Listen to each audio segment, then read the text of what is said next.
Chào mừng các bạn đến với Điện ảnh game. Đây là video tập 17 cốt truyện Titan Quest. Sau đây là tóm tắt nội dung tập này.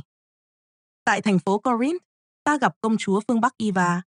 Cô nhờ ta giúp đỡ, vì sau khi các Titan ngã xuống, những vị thần của họ không chấp nhận sự trỗi dậy của loài người và đang trút giận lên những kẻ thờ phụng mình.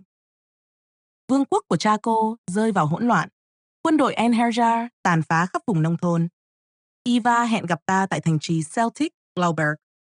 Để đến đó, ta lên con tàu đậu ở cảng phía đông và đi về phương Bắc, cập bến tại Hamburg. Ở đây, ta gặp Budoris, thủ lĩnh tối cao của Vindelisi. Ông chỉ đường cho ta đi về phía Tây. Trên đường, một người canh gác tiếp tục hướng dẫn ta đi về phía Bắc. Cuối cùng, ta đặt chân đến Glauberg và gặp lại công chúa Eva. Cô tiết lộ rằng có một loại cây ma thuật có thể gây hại đến thần linh. Nhiệm vụ của ta là tìm loài cây ấy và mang về cho vua Gylfi tại Scandia. Và sau đây là chi tiết tập này, nếu bạn muốn xem đầy đủ. Hãy ấn đăng ký và thích video để ủng hộ mình nhé. Chúc các bạn xem video vui vẻ. Hi, my friend! I'm organizing the festival, and what better place for holding? It is easy for him to talk about the destroyed harbor. Ariston isn't interested in ships except when he goes on pleasure cruises. But I could do without yet another obstacle to consume my trade revenues, as if those bandits weren't enough already. You see, as soon as those monsters started retreating, all manner of filthy brigands emerged from their hiding places again, exploiting the chaos the creatures left behind to claim new places for themselves on the roads and passes. One particularly annoying group that follows an outlaw called Skyron has established their domain on some rocks on the Saronic coast, overlooking the road to Kenkriai. They hide or entrench themselves when seeing a contingent of soldiers, but are more than happy to come down and ambush trade carts and lone travelers. This is where you could be helpful, Monster Slayer. If you go that way, they may not expect much resistance from a single warrior because they don't know who you are. It is dangerous, certainly, but if you manage to lure their leader out and dispatch him, I would make it worth your while. Skyron is not the first notorious criminal Greece has seen, and he won't be the last. You may have heard of Kyknos, who once built a temple of human bones to honor his father Ares, or of Pocristes, who used an axe to make his guests fit the size of their bed. But none of them were on my trade route. You hesitate, hero. Or does the promise of gold no longer excite you? Maybe I can find something more to your taste, if you are successful. You hesitate, hero. Or does the promise...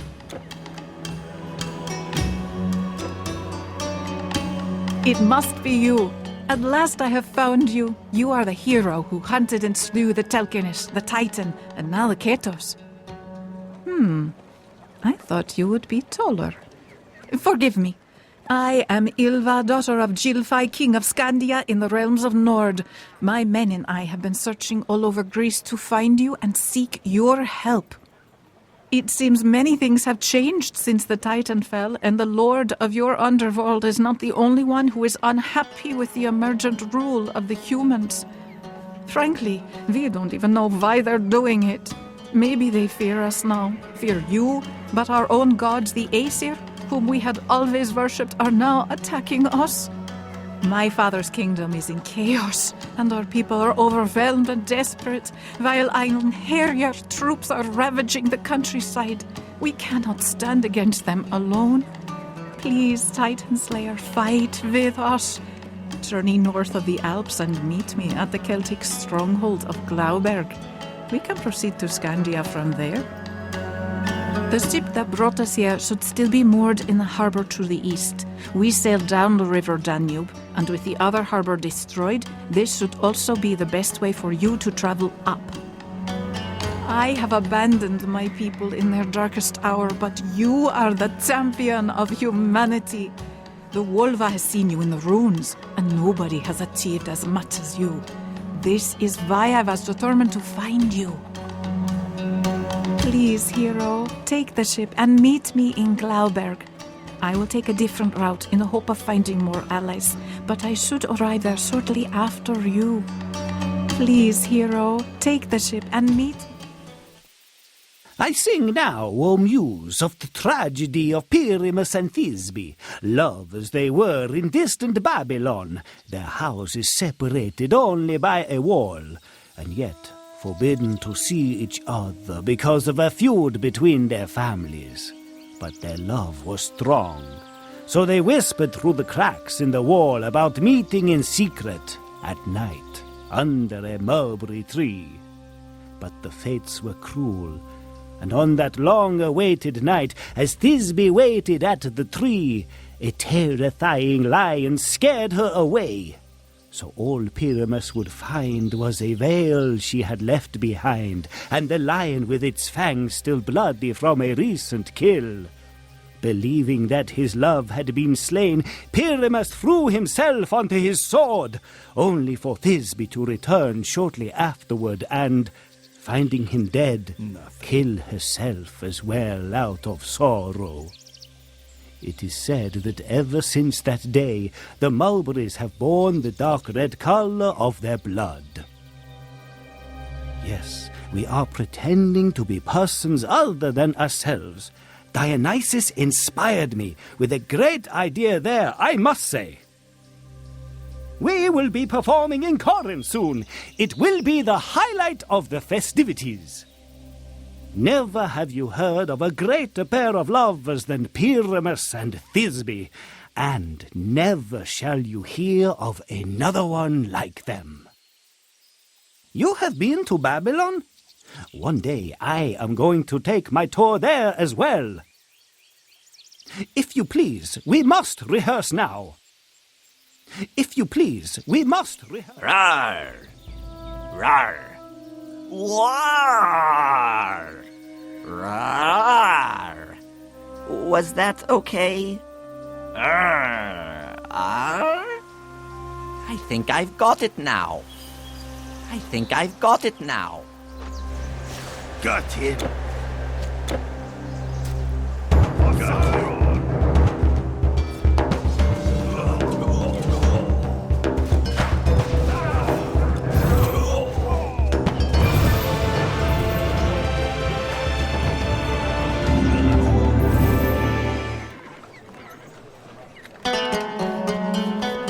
Skyron is dead?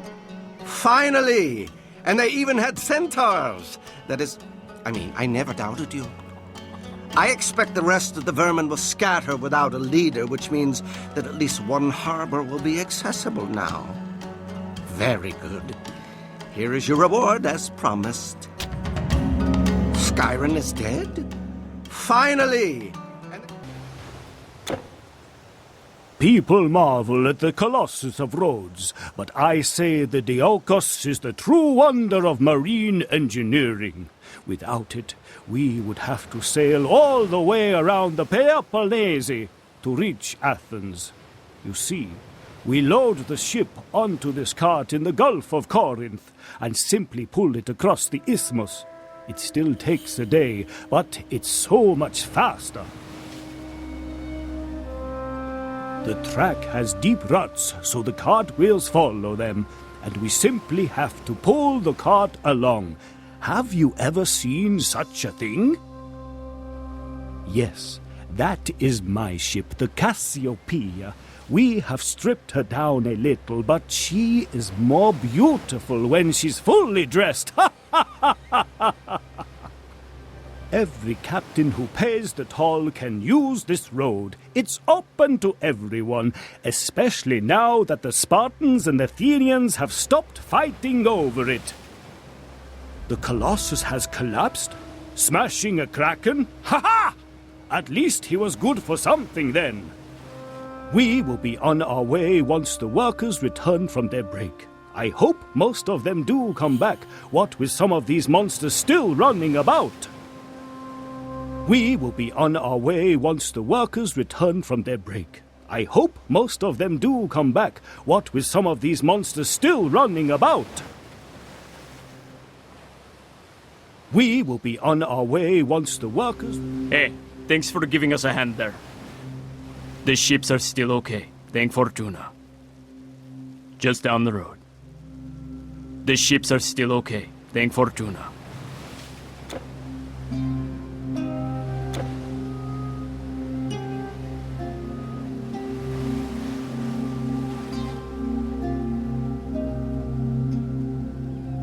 By Apollo's grace, I sing today of the great hunt for the Adelian boar. 'Twas in the city of Caledon, where the foolish King Aeneas once forgot to honor Artemis in the harvest sacrifices. Insulted, the goddess of the hunt sent the largest and most ferocious boar the world had ever seen to devastate the land. It destroyed crops and slew cattle, and the terrified farmers had to seek refuge inside the city walls. Tales of the notorious monster attracted many famous hunters and heroes from all over Greece who were seeking to win its hide and the glory of the kill. One of them was Atalanta, a fierce huntress, who some said had been trained by Artemis herself. Though some objected to the presence of a woman, they all banded together for the hunt. And while it was Aeneas' son Meleager who struck the killing blow, she had been the first to wound it, where many others had failed. It was then, after the actual threat had been vanquished, that their worst trouble started with smitten Meleager offering the prized hide to Atalanta instead of keeping it for Caledon. His proud relatives took offense and stole it, which infuriated him. And so Artemis's vengeance went on as Aeneas' family proceeded to destroy itself in a tragic spiral of killing and revenge. It's curious, don't you think, how we humans often tend to unite only in the face of a common threat? And it doesn't always take a vengeful goddess to undo this. It certainly didn't in the case of those bandits. Man can be his own monster. Are boars evil by nature? We see them as bad omens, and if they are a threat, they have to be killed. But they are beasts, so maybe we should try to understand them before we condemn them. I am not sure whether our lives would be better without the gods, though knowing they are gone certainly forces us to take more responsibility for our own actions and motives, both good and ill. What became of Atalanta, you ask? She lived on and devoted herself to Artemis. Later, it is said, she joined the search for the Golden Fleece. But that's another story. Yes, stranger! We are heading north to the Celtic lands. It would be a long journey for us, but I guess we could use a skilled warrior on board. The Celts are a peculiar bunch, you see. They all wear leggings, like those sissy Persians. But at least they have the weather to justify wearing them. We'll go to the Black Sea, then up the river Danube. The way is longer, but we don't have to pass over land, especially the Alps. I hope you have some good stories to tell.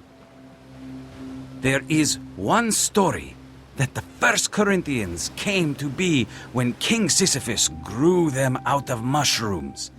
Similar to how Cadmus had grown the ancestors of Thebes from dragon's teeth. Can you believe that? Mushroom people? Ha! I don't think so. We've just finished loading the ship, so we're ready to go while the tide is favorable.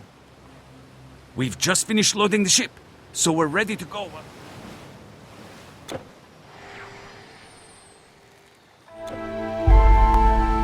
Hello. Did you have a safe journey? From Greece, yes? With some good wine, perhaps? We're still loading this ship, but then I can attend to yours. No wine? Ah, what a pity. This is the Harrenberg. Majestic, isn't it? The harbor gate is just up the road. We are the Vindelisi. Celts, of course, but so is everyone in these parts. Like you Greeks, we may have a lot in common, but we aren't just one people. This shipment is going to the services, for example. You may have passed them on your way here. Welcome. Welcome. Halt! Well, you don't look like a trader. What is your business here? Are you here to help in the mine? Just passing through, eh? Something tells me you're up to more than that. If you want to see the chieftain, his house is up in the citadel. But don't bother him, he's a busy man. The mine is run by Brogdos and Gorkun. You should find Gorkun at the storehouse. He can tell you more. Just don't cause any trouble. Just don't cause any trouble.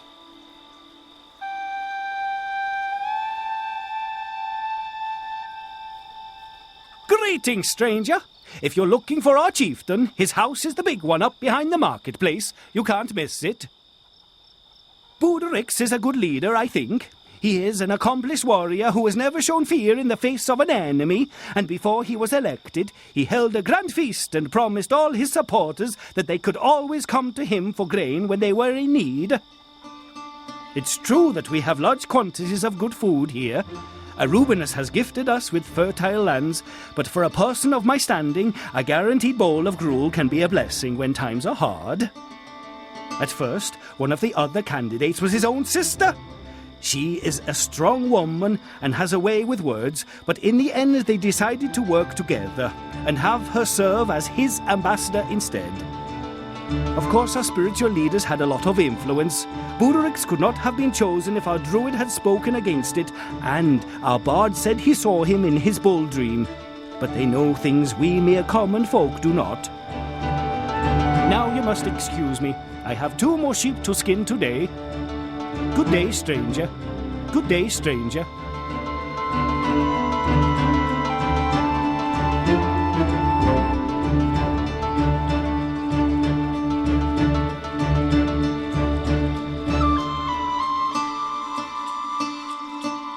Hey, you. Yeah, you. Hey, have you seen my wife Kaamine anywhere? That useless wench has been going all day. Muttered something about food. I can't remember. But now I'm famished and she still isn't here. Why, you? Well, I don't know. You look like you've been around a lot. I just want to know if you've seen her. A pretty young thing, red hair and a green gown. I've already searched the marketplace. She could be at the docks to get fish, though she's also been going to the farms a lot recently. Have you seen my wife yet? I'm as hungry as a wolf. Have you seen my wife yet? I'm as hungry...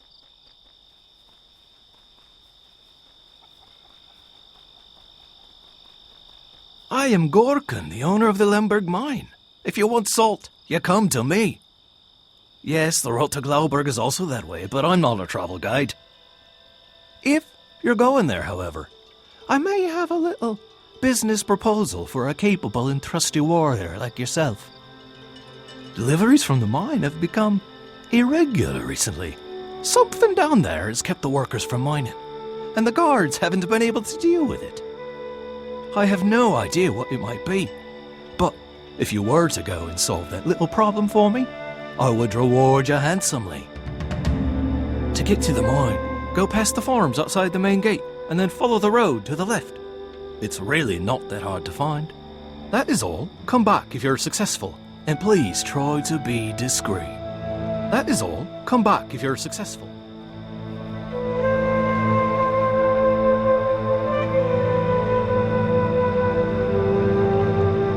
Have you seen these walls? Mud bricks on a limestone foundation. The latest fashion from my home in Etruria. You'll see nothing like it anywhere in the Celtic lands. They certainly spared no expense to make an impression. Yes, the salt makes them rich, but they pay us in amber.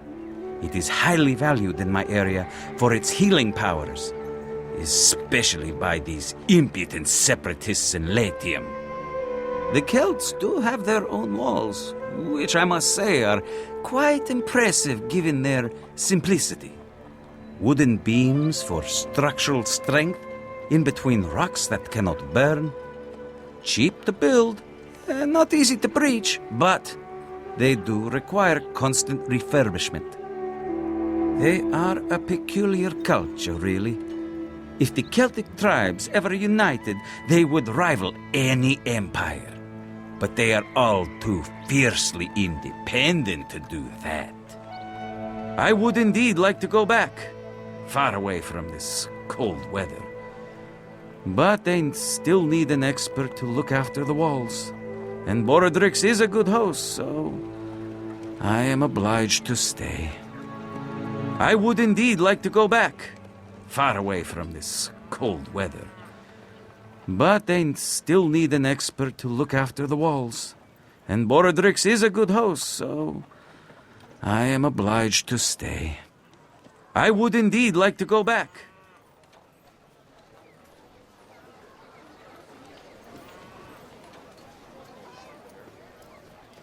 The river is lovely at this time of year, is it not? I love watching the ships come and go, imagining where they could have come from. Above everything it gives to us is a trade route. I sometimes fail to appreciate its beauty. I pray to Danuvius every day that one of the ships will bring my husband back. Brogdos went downriver to the Oppidum of Manching to negotiate prices, but he hasn't returned for many months. Well, never mind. I can take care of myself, and Gorgon manages their business rather well. It's just that I miss him and hope he's well. Everything is well, stranger. I have taken up enough of your time already with my sorrows. Everything is well, stranger.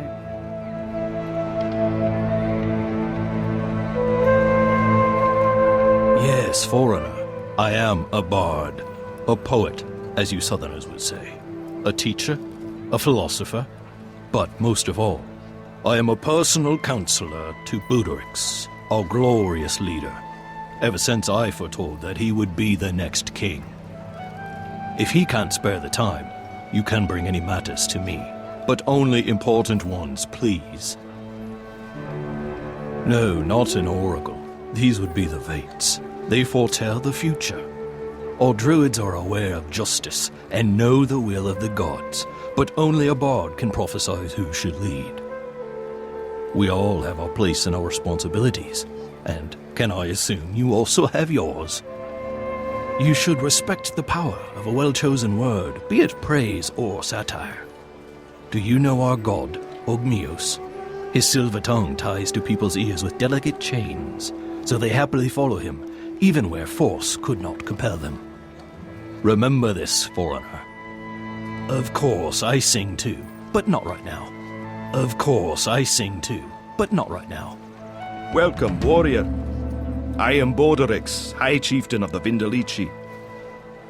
I have heard stories like yours of strange attacks up in the north, but nothing definite enough to concern me. We have our own problems here, and while the trade is good, those Northmen are our enemies as much as they are our friends. Who knows why their strange gods would turn against them? Maybe they deserve their anger. You're free to go and investigate, of course, although the way is long and dangerous. If you leave by the main gate, follow the road up the mountain in the east. Our sentry at the top can tell you the best way to Glauberg. What isn't there to do? We have the traders, politics, problems with the mine, and then you coming in here. Being a warrior was easier, and I sometimes wish I could be with my nephew Brennus, conquering new lands in the south. But, I'm not complaining. Go, warrior. I have more petitions to hear. Go, warrior. I have more... A trader from the north sold me this oryx, and said it could pull a plough twice as easily as our local oxen, and he's really sturdy. Although it is said that their cows produce less milk than ours. I wonder what would happen if I could, encourage them to mate. With a Rubian's blessing, I will breed cows as strong as an oryx that produce as much milk as my Magonia here. One can hope at least. I wonder what color they will be. Black or white? Probably just grey. I only hope it won't turn out to be anything strange. You know, like that bull man you Greeks tell tales about. Time will tell. Time will tell. Our work has always been hard and dangerous, but I've never seen anything like this. I'm not sure if I can go back in there again. The Aesir, I know of no such god. The thought of dying in the mine is bad enough, but to come back as one of these monsters. The Aesir, I know of no such god. The mine is closed. Some kind of horrible curse is possessing it, as if Ericure can no longer control the spirits of the dead. At first, buried miners started coming out of old tunnels, but they didn't return to work, oh no. They started attacking everyone. I sent in the guards, and replacement workers, and then more guards, but in the end, they came back too. Now nobody wants to go in there. Gorkin is getting angry because he can't supply his clients with salt, but what am I to do? If you really want to go in there, be my guest, but it's a bad idea. I'm telling you. So don't be angry with me when you emerge as a shambling corpse. We're generally very productive here. With the right motivation, these fellows dig a couple of meters a month. And with everyone needing salt to preserve their food, it fetches a good price. I just wish it had been less good at preserving the buried workers. Do what you have to do. We'll be here. We're not going anywhere. Do what you have to do. We'll be...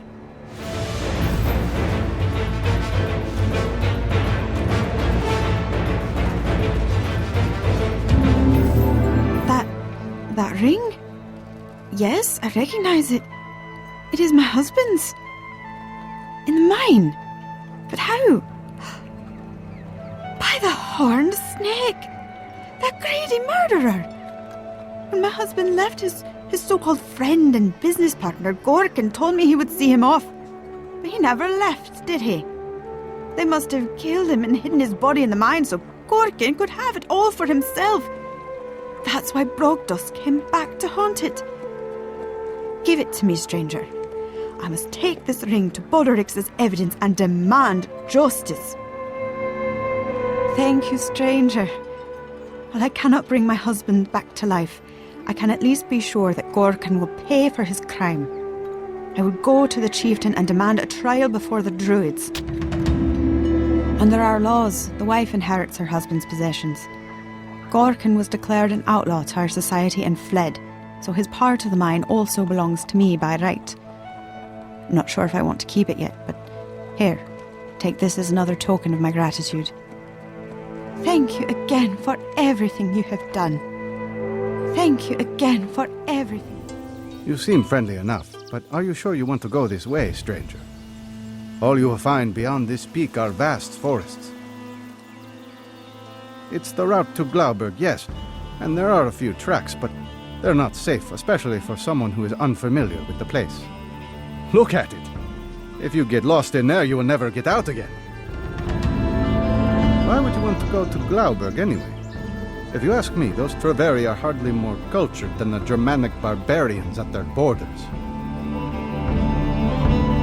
Well, if you must go, head north and west wherever you can.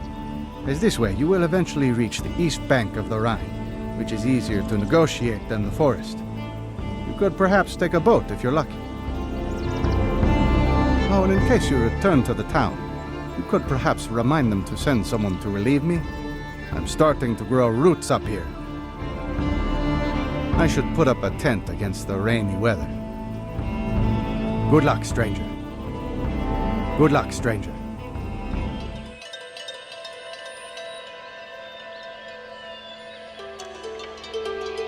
Oh, greetings, wanderer.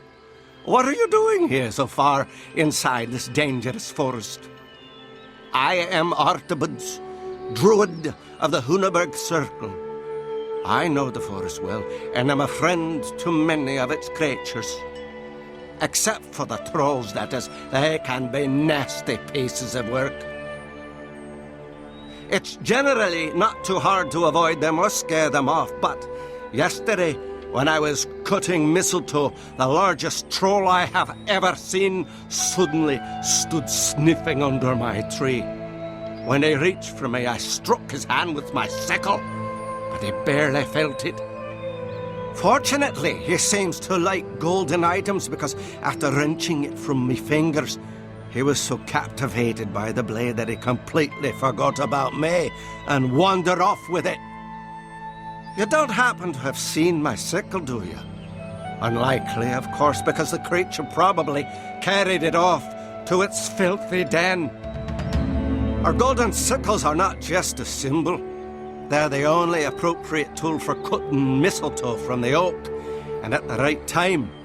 This way they retain the greatest amount of magic. You Southerners think we are less learned because we find our gods in nature, and that we can't write because we transfer all our knowledge verbally. Not so. We merely guard our secrets wisely. I'm sure Morkant is thriving in my absence. He's a good lad, quick to learn, and will make a good druid. He just needs a little more confidence. These Assyrians speak of our gods of the Germains in the north, but they have no power here in the realm of Cernunnos, and they'd better not dare to disturb this holy grove. I am still wondering what to do about my sickle. I could have a new one made, but I can't bear the thought of that brute using it as a toy. I am still wondering what to do about my sickle.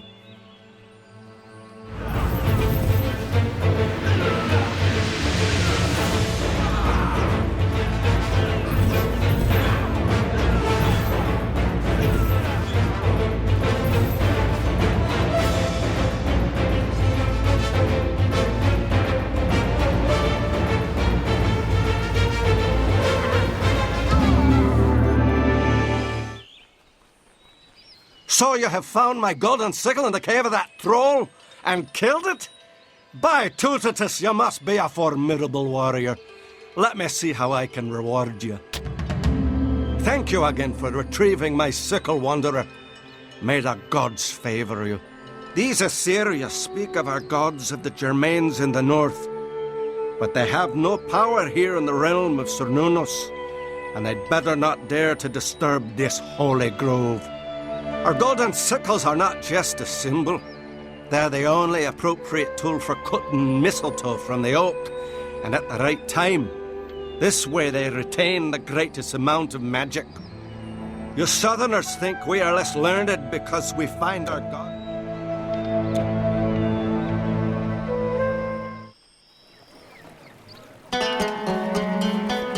What the Northern Princes says about these Asir is most troubling. We have never known that much about them, except that the people in the far north know them as gods, though some say they may not even be of this world. Unfortunately, the sages in these lands do not like writing their knowledge down or sharing it with strangers. If I remember correctly, we have an agent keeping watch in the area of Glauberg, though. Treveros is his name, but I have not heard from him for a long while. If you can find him, maybe he can tell you more. You should go north and unravel this mystery, Godsbane. Find out the truth behind the Asir's aggression and help our northern brethren. You should go north and unravel this mystery. Halt! We are in Herjar warriors, the personal guard of Woden himself. And we have a message for you, foreigner. He does not want you to meddle in his affairs. Turn around now and go back to where you came from, or die. Die, then! Be a mistake!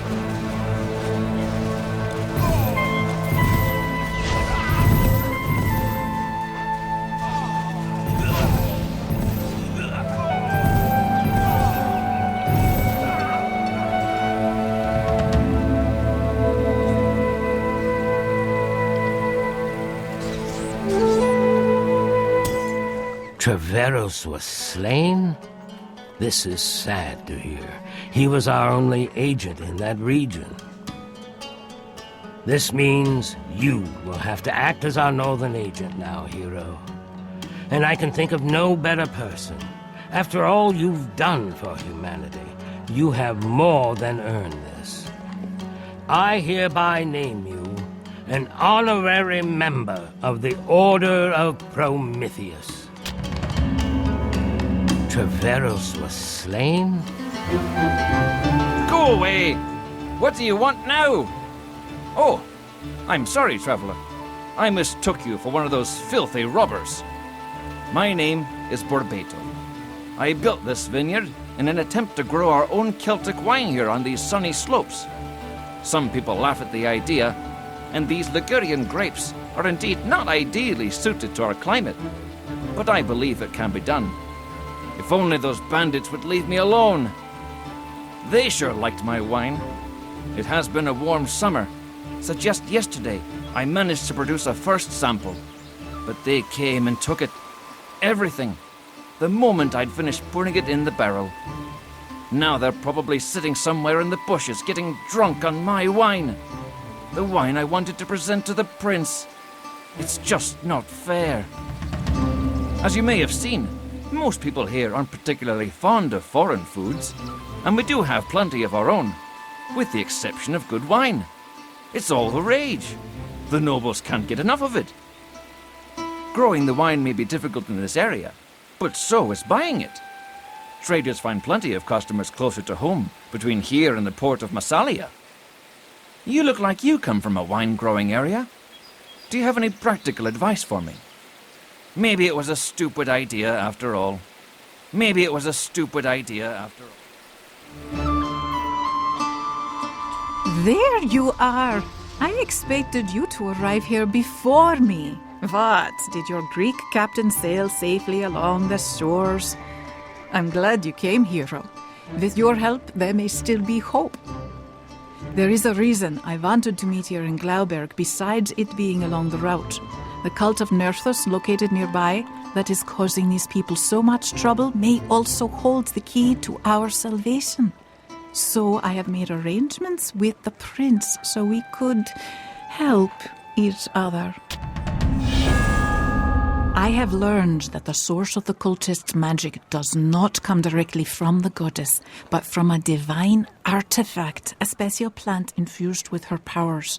My father believes that this divine magic has the unique ability to harm the Aesir. It could serve to enhance our weapons for our people to defend themselves, and we, you and I, hero, could use it to take the fight to them. Please, when you go to their sanctuary, retrieve that artifact and take it north to my father, King Gilfai in Scandia. He will know what to do. I'll be there too, preparing our warriors for battle, if they are still alive. That Vodan would send his personal troops this far south to stop us is troublesome, but it also means he fears you. His ravens are his spies. They see many things, so I'll have to be careful on my way north. Don't worry about me, though. I managed to evade them before. I hope we're not too late. Please, go. I hope we're not too late.